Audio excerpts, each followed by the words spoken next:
He merely announced his plans to the world. Certain complications would ensue. If Haddon was frozen to 4 degrees Kelvin at 10 billion kilometers from Earth, what exactly was his legal status? Who would control his corporations? His wings were much too.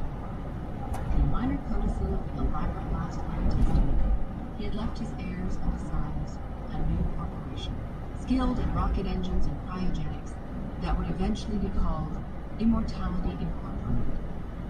He need never think of the number again. Gilgamesh was not equipped with a radio.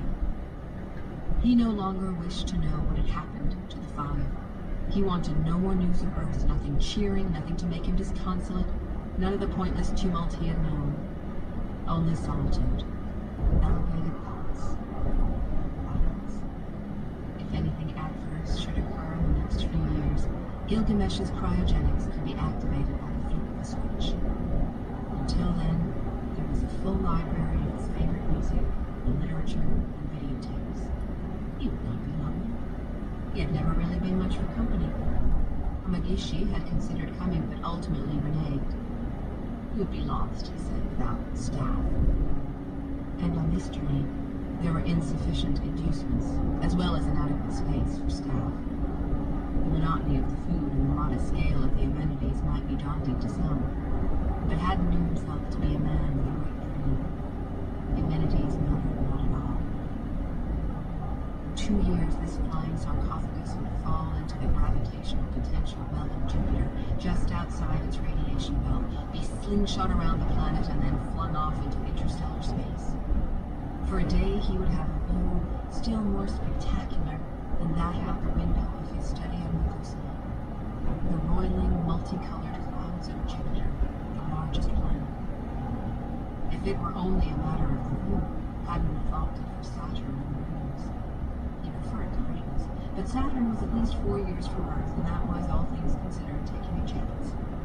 If you're stalking immortality, you have to be very careful. At these speeds, it would take 10,000 years to travel even the distance to the nearest star. When you're frozen to 4 degrees above absolute zero, though, you have plenty of time. Some fine day, he was sure of it. Though it be a million years from now, Gilgamesh would perchance enter someone else's solar system, or his funeral bark would be intercepted in the darkness between the stars, and other beings, very advanced, very far-seeing, would take the sarcophagus of the water and know what had to be done. It had never really been attempted. No one who ever lived on Earth had come this close. Confident that in his end he is beginning, he closed his eyes and folded his arms experimentally across his chest as the engines flared again, this time more briefly, and the burnished craft was slickly set on its long journey to the stars. Thousands of years from now, God knows what would be happening on Earth, he thought. It was not his problem. It never really had been. But he would be asleep, deep frozen, perfectly preserved, the sarcophagus hurtling through the interstellar void, surpassing the pharaohs, besting Alexander, outshining Quinn. He had contrived his own resurrection. Chapter 23. Reprogramming. We have not followed cunningly devised fables, but were eyewitnesses. Who, Peter, 1:16. Look and remember. Look upon this sky. Look deep and deep into the sea clean air, the unconfined, the terminus of prayer. Speak now and speak into the hallowed dome. What do you hear? What does the sky reply? Heavens are taken. This is not your home. Carl J. Shapiro. Travelogue for Exiles. The telephone lines had been repaired, the roads plowed clean, and carefully selected representatives of the world's press were given a brief look at the facility. A few reporters and photographers were taken through the 3 matching apertures in the benzels, through the airlock and into the dodeck. There were television commentaries recorded, the reporters seated in the chairs that the 5 had occupied, telling the world of the failure of this first courageous attempt to activate the machine. Ellie and her colleagues were photographed from a distance to show that they were alive and well, but no interviews were to be given just yet. The machine project was taking stock and considering its future options. The tunnel from Honshu to Hokkaido was open again, but the passageway from Earth to Vega was closed. They hadn't actually tested this proposition. Ellie wondered whether when the Five finally left the site, the project would try to spin up the Benzels again. But she believed what she had been told. The machine would not work again. There would be no further access to the tunnels for the beings of Earth.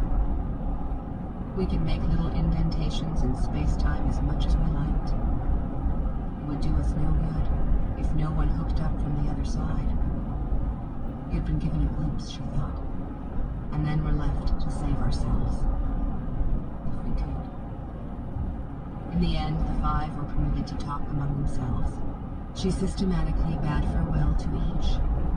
No one blamed her for the blank cassettes. These pictures on the cassettes are recorded in magnetic domains on tape, Heike reminded her. A strong electrical field accumulated on the Benzels, and they were, of course, moving. A time-varying electrical field makes a magnetic field. Maxwell's equations. It seems to me that's how your tapes were erased. It was not your fault. Heike's interrogation had baffled him. They had not exactly accused him, but merely suggested that he was part of an anti-Soviet conspiracy involving scientists from the West. I tell you, Ellie, the only remaining open question is the existence of intelligent life in the Politburo. I am the White House. Can't believe the president will allow kids to get away with this. She committed herself to the project. Oh, this planet is run by crazy